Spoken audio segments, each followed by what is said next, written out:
Bonjour à tous et c'est avec un grand plaisir qu'on se retrouve pour une nouvelle pensée du bonheur. Donc aujourd'hui, laisse-moi te dire que le bonheur se cultive et que comme toutes les activités, le bonheur peut se cultiver et se développer au fil du temps, au fil de l'expérience, mais aussi au fil d'une bonne pratique et d'une pratique intense de la philosophie du bonheur. Et c'est bien rassurant dans la mesure où si le bonheur est un élément qui se travaille, alors tout le monde peut y avoir accès et amplifier son niveau de bonheur, toi y compris. Alors bien sûr, comme dans tous les domaines, ce travail sera plus ou moins simple, plus ou moins intuitif chez certaines personnes et un peu moins facile chez d'autres. Mais tout reste néanmoins possible. Pour cela, il suffit de mettre en place les bonnes actions, de pratiquer les bons exercices au quotidien, d'avoir une bonne attitude mentale et avec du temps, je peux te le garantir, tu réussiras à augmenter ton niveau de satisfaction et de bonheur. La seule chose à faire, c'est d'accepter de devenir la meilleure version de toi-même. Tu sais, dans la vie, t'as toujours le choix, et il en est de même pour la personne que tu choisis d'être. Soit tu te laisses aller au rythme de la vie et tu suis le chemin qu'on a choisi pour toi, qu'on a voulu pour toi, soit tu prends en main ta vie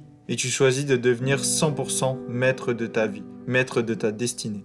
Mais pour prendre pleinement le contrôle de ta vie, il va falloir que tu commences par accepter de devenir la meilleure version de toi-même, de devenir le meilleur que tu peux devenir. Ça sera pas forcément évident au quotidien, mais si tu choisis de le faire, tu t'orienteras vers une vie qui te correspond réellement et tu t'en sentiras beaucoup plus heureux. Et laisse-moi te rappeler que quelle que soit ta décision, tu es capable de le faire. La seule chose à faire, c'est t'aimer. Commence par t'aimer et les autres t'aimeront en retour.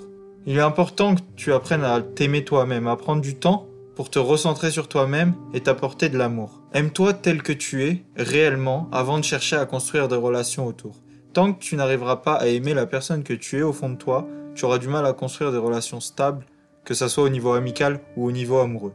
Et c'est aussi une facette du bonheur. L'amour-propre, c'est l'une des premières clés qui ouvre la porte des relations plus saines extérieures. Alors n'oublie jamais de prendre soin de toi, d'apprendre à t'aimer pour ce que tu représentes, et ne laisse pas ce que tu as pu entendre durant ton enfance, les paroles méchantes, les paroles négatives que tu as pu entendre de la part de tes camarades par exemple, venir gâcher la personne magnifique que tu vas devenir. Tout commence par toi, laisse-moi te le répéter, tout commence par toi. Et si tu commences par t'apprécier réellement, alors les autres t'apprécieront plus également. Et tu peux le faire. Que tu veuilles améliorer tes relations, tu peux le faire. Tu veuilles améliorer tes finances ou reprendre le contrôle de tes émotions, c'est la même chose, tu peux le faire. Tu vas peut-être me dire que c'est des belles paroles, mais c'est la réalité. Tu peux changer tout ce qui ne te correspond plus. Tu peux foncer vers des rêves que tu penses impossibles. Tu peux vaincre des concurrents que tu penses imbattables si tu es dans le domaine du sport. Et la seule clé pour y arriver, c'est ton état d'esprit, ton mental. C'est pourquoi je prends le temps aujourd'hui, pour cette pensée du bonheur, de te rappeler que tu as toutes les cartes entre tes mains pour réaliser ce que tu souhaites et te rapprocher de ton bonheur. La seule caractéristique et la seule chose à prendre en compte, c'est toi. Ton pire ennemi, c'est toi-même.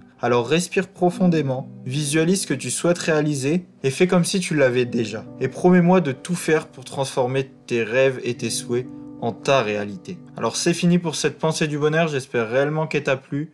J'essaye de ressortir le plus régulièrement possible, alors si tu veux être informé de chaque nouvelle sortie, n'oublie pas de t'abonner directement à la chaîne YouTube de Soif de Joie. Et moi je te dis à bientôt pour une nouvelle